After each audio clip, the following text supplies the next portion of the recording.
नमस्कार दोस्तों, यज्ञोपैथी YouTube channel में आप सभी का स्वागत है। क्या कोरोना वायरस का इलाज यज्ञ के द्वारा संभव है? आइए समझते हैं। साल 2020 की शुरुआत चाइना से एक दुखद समाचार के साथ हुई। एक ऐसे जानलेवा वायरस का पता चला जो तेजी के साथ दुनिया में फैलता ही जा रहा है और इससे संक्रमित व्यक्तियों की संख्या दिन प्रतिदिन बढ़ती ही जा रही है। अभी तक लाखों लोग इसके द्वारा अपनी जान गंवा चुके हैं। ऐसा ही कोई न कोई वायरस हर कुछ दिनों में दस्तक देता है और पूरे संसार को हिला जाता है। अभी तक इसकी कोई दवा भी नहीं बन पाई। लेकिन अगर हम आपको यह बताएं कि प्राचीन काल में भारत में अपनाई जाने वाली कुछ आध्यात्मिक विधियों को प्रयोग में लाकर हम इस जैसे प्राणघातक वायरस का मुकाबला कर सकते हैं, तो शायद आप इसको मजाक समझ बैठेंगे।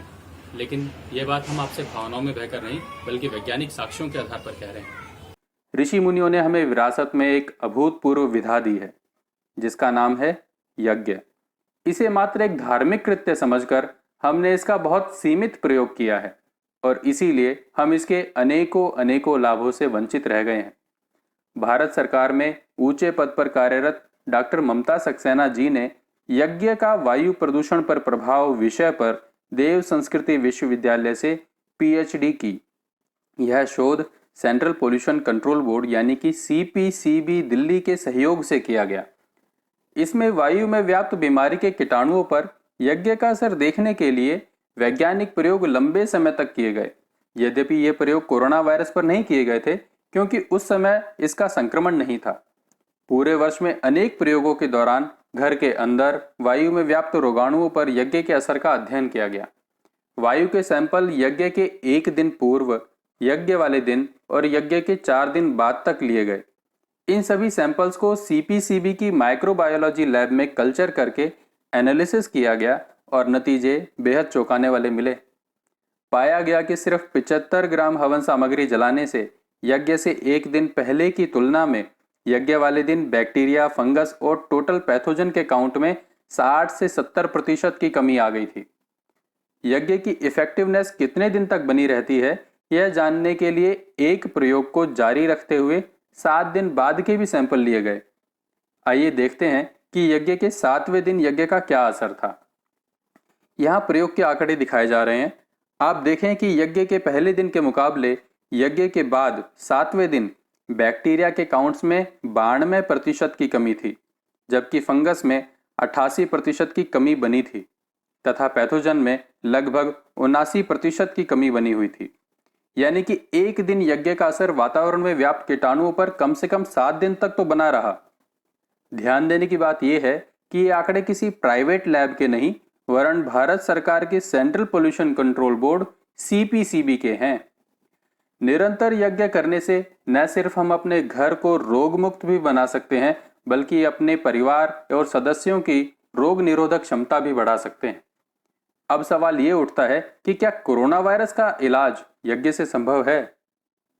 तो देखते हैं कि यज्ञ अथवा होमा करने वाले परिवारों पर कोरोना का क्या प्रभाव पड़ा है।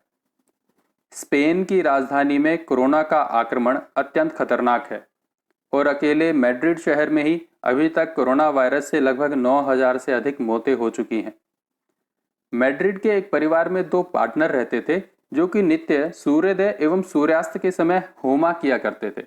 उनके यहाँ एक किराएदार भी सबलेटिंग में साथ रहता था, जो कि एक रेस्टोरेंट चलाता था।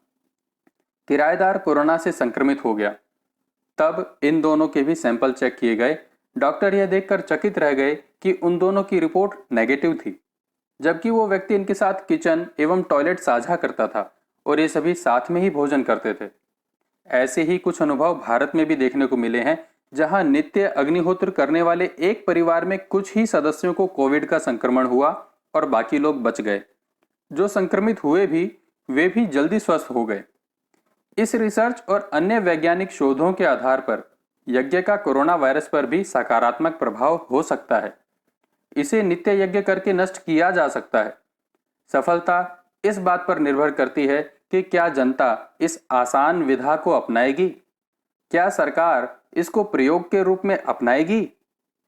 इस कड़ी को आगे बढ़ाते हुए हम अपनी अगली वीडियो में यज्ञ से उठने वाले धुएं पर आपके मन में उठने वाले सवालों का उत्तर देंगे।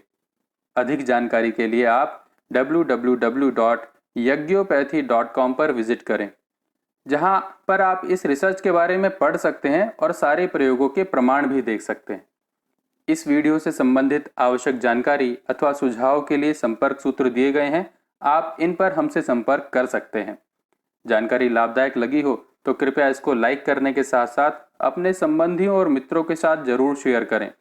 अपने जीवन से जुड़ी ऐसी ही लाभदायक जानकारियों वाली वीडियो से जुड़ने के लिए हमारे चैनल को सब्सक्राइब करें ताकि कोई भी नई वीडियो आते ही आपको नोटिफिकेशन मिल जाए। हमसे जुड़ने के लिए बहुत बहुत धन्यवाद।